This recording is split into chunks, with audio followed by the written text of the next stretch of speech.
ഈ ജെൻസി ഓഡിയൻസിനെ എത്രത്തോളം പ്രതീക്ഷയോടെയാണ് കാണുന്നത്? ഓഡിയൻസ് ആണ് ഞങ്ങളുടെ പ്രൈം എന്നുള്ളതാ. Prime audience. കാരണം അവർ എല്ലാ സിനിമയും കാണും. അതായത് ബ്രഹ്മയുഗം പോലത്തെ സിനിമ കാണാൻ അവർ റെഡിയാണ്, വാഴ കാണാൻ റെഡിയാണ്.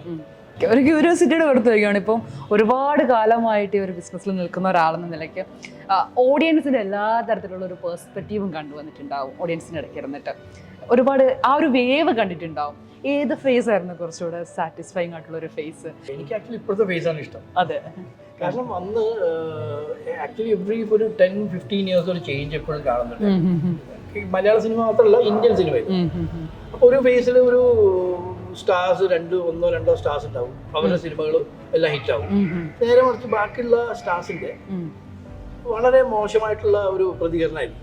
അങ്ങനെ ഒരു 10-20 കൊല്ലം അങ്ങനെ ആയിരുന്നു. പക്ഷെ ഇപ്പൊ അങ്ങനെയല്ല. ഇപ്പോ ഏത് ആൾക്കും ഒരു സ്റ്റാർ ആവാം. അതായത് he would be a rank newcomer, but he has a scope to become a star. അതൊരു ഭയങ്കര ഒരു എഫക്റ്റ് ആണ്. I think this is the best phase. OTT റിലീസുകളുടെ പ്രശ്നം നമ്മൾ അതേ സെയിം ടൈം അതിനിപ്പോൾ ഒരു സൊല്യൂഷൻ വന്നിട്ടുണ്ട്. 42-45 ഡേയ്സ് കഴിഞ്ഞു. അത് എങ്ങനെയാണ് അതിലേക്ക് ഒരു പ്രൊസീജിയറിലേക്ക് വരുന്നത്? എങ്ങനെയാണ്?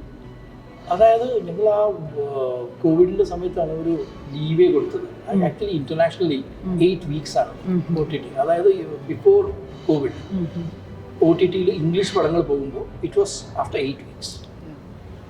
അപ്പോൾ ഇവിടെ ഏകദേശം വന്നപ്പോൾ 8 വീക്സിൻ്റെ ആരും ഫോളോ ചെയ്തില്ല. എന്നാലും ഒരു 4 to 6 വീക്സ് ആയിരുന്നു ഇവിടെ ഫിക്സ് ചെയ്തത്. അത് റിലാക്സ് ചെയ്യേണ്ടി വന്നു ബിക്കോസ് ഓഫ് കോവിഡ്. കാരണം കോവിഡിൻ്റെ സമയത്ത് ഒരുപാട് പ്രൊഡ്യൂസേഴ്സിന് ഒരു ഇത് കിട്ടിയില്ല, ഒരു വെന്യൂ കിട്ടിയില്ല മോണിറ്റൈസ് ചെയ്യാൻ. കാരണം തിയേറ്റേഴ്സ് എല്ലാം അടഞ്ഞു കിടക്കുകയായിരുന്നു. ആ സമയത്ത് ചെയ്ത ഒരു ഇളവാണ് ഈ 30 ദിവസം. അതൊരു ഫിക്സഡ് പീരീഡിന് വേണ്ടിയായിരുന്നു. അതായത് കോവിഡ് കഴിഞ്ഞ ഉടനെ then changes, but then it continued. It is better to keep a gap. കാരണം ഒരു തിയേറ്ററിൽ വരുന്ന സിനിമ ഞങ്ങളുടെ ഒരു മനസ്സിൽ ഇപ്പോൾ ഒരു 2 ആഴ്ചയോ 3 ആഴ്ചയോ കഴിഞ്ഞിട്ട് OTT വരുന്നു ഞങ്ങളുടെ മനസ്സിലുണ്ടെങ്കിൽ ഞങ്ങൾ തിയേറ്ററിലേക്ക് വരില്ല ജനങ്ങൾ. സോ ആ ഒരു മൈൻഡ് സെറ്റ് ചേഞ്ച് ചെയ്യണമെങ്കിൽ ആ ഒരു 4 to 6 വീക്സിൻ്റെ ആ ഗ്യാപ്പ് ഉണ്ടാവണം. അപ്പോൾ ആൾക്കാർ തിയേറ്ററിലേക്ക് വരും.